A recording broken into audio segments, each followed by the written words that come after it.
Hi everybody, welcome back to Smart Family. Let's talk family for a minute. You know, millions of Americans belong to Generation Boomerang. It's a term now being used to describe 20-somethings who are moving back in with their parents after graduating from college. And some are even doing it after several years in the workforce. Yes, that's right. Well, why is this happening and what kinds of challenges does it present?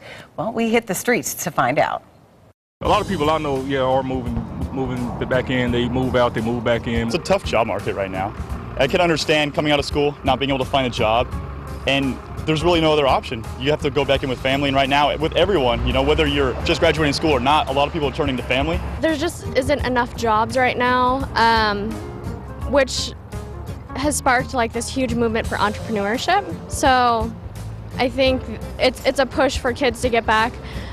They have the stability at home, and then they can maybe focus on what they really want to do. A lot of kids really don't want to grow up and be adults.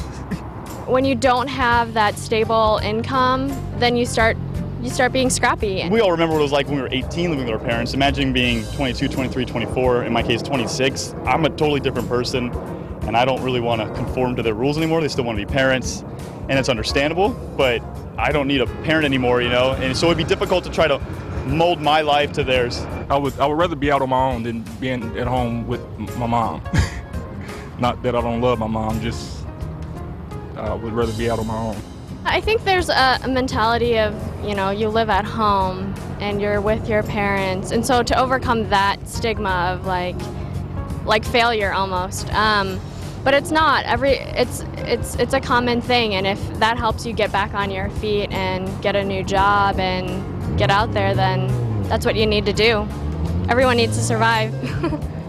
It does seem like it's kind of a common thing these days. And joining us now is Mike Sullivan with Take Charge America, and he's here to tell us more about this new Boomerang Generation. Nice to see you. Nice to be here. Thank you so much. So how big is this idea that older kids are coming back into the household? Is it a big movement happening? It is. It's different in a way. It's always been big. There have always been a lot of kids after college or after the military come home for a while as they try to find a permanent place to be, the job and all that. What's happening now, as you heard from some of the people on the street, is there aren't jobs. So they come home and they simply stay home, or even worse perhaps, they get a job, they're out on their own, they lose the job, and then they come home. Yeah. So we're seeing increasing numbers of people, middle-aged people, who have grown children living at home that they are caring for. In fact, there's a statistic that says 37% of 18 to 29-year-olds are unemployed or completely out of the workforce entirely. And I believe most of those people, or at least many of them, are probably living with their parents. Well, you know what, Mike, the situation obviously has a big impact financially. So how should parents be dealing with the situation? Well, they have to be aware of their own finances first. When people call us, for example, and they're in distress financially and they're caring for adult children, we have to remind them, you've got to take care of your own retirement. You have to take care of yourself.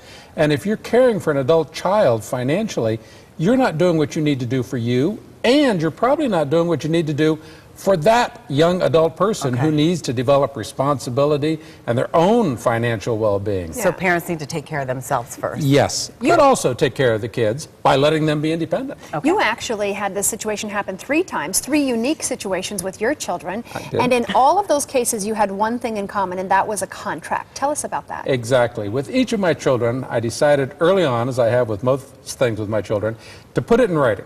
So when they came in and we would sit down and talk about it, when a child would say to me, as one did, I'm an adult, I don't need a curfew, I would say, fine, you can stay up as late as you want. But Monday through Friday, you're to be on the floor, dressed by 8 a.m., ready to look for work. Ooh, you are tough. I mean. Yeah, I like that, though, because it's the real world. And if you weren't the parent, but you were just the landlord, or you were, you were the person who was lending a house to them in any other situation than the parental role, there would be rules and regulations in place. Exactly. And I think those things should always be in writing, even if the child doesn't move home. If you're providing a car or co-signing for a loan, it should always be in writing. The term should always be there, because I don't know about other children, but my children are always very good at saying, I don't remember you saying that. Oh, yeah. But true, there's your contract. Stops a lot of problems and behavioral issues. Exactly. Well, how can we help the Boomerang Generation? What are some things that parents can do, to help them maybe get out of the house a little bit sooner?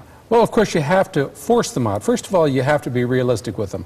Yes, the economy's lousy, so maybe you're not going to get an executive position. That doesn't mean they're not hiring at the mall. Doesn't mean you can't get even a fast food job. Do something. Get out there and show that you can earn and bring some dollars in and do something. Have a plan for how you're going to find a better job. Are you getting counseling? Is your resume up to date? What are you doing? Work with that young person to help them get out. Make sure they have a financial plan. What are they doing about student loans? What are they doing about their own credit card debt? Make sure they have a plan so they don't just come home someday, as we see too often, and say, oh, by the way, I've got to pay this bill or go to court and talk about it. You don't want that to happen, so talk to them in advance. If they move in, you just inherited some rights to get involved in their finances and make them independent, to get them out. Okay, Mike. Thanks for being with us. We appreciate it. Thank you. Mike Sullivan is with Take Charge America. Well, a lot of you are sounding off on our Smart Family 15 Facebook page about this as well. Absolutely. Well, Sydney says, give them chores and a curfew. As soon as her parents did that, she moved out of the house and they got what they wanted. Robert says the only reason why some kids are going back home is because their parents' generation and their politicians messed up the financial situation of the country, outsourcing American jobs and preventing the kids from getting work. He's a little mad about it, you can tell. And Mary Jane says, change the locks. I love that one. So, Mary Jane, is that what happened at my house when the key didn't work anymore? That's what the deal was, huh? Okay. Well, join in on the conversation. You can find us on facebook.com/smartfamily15.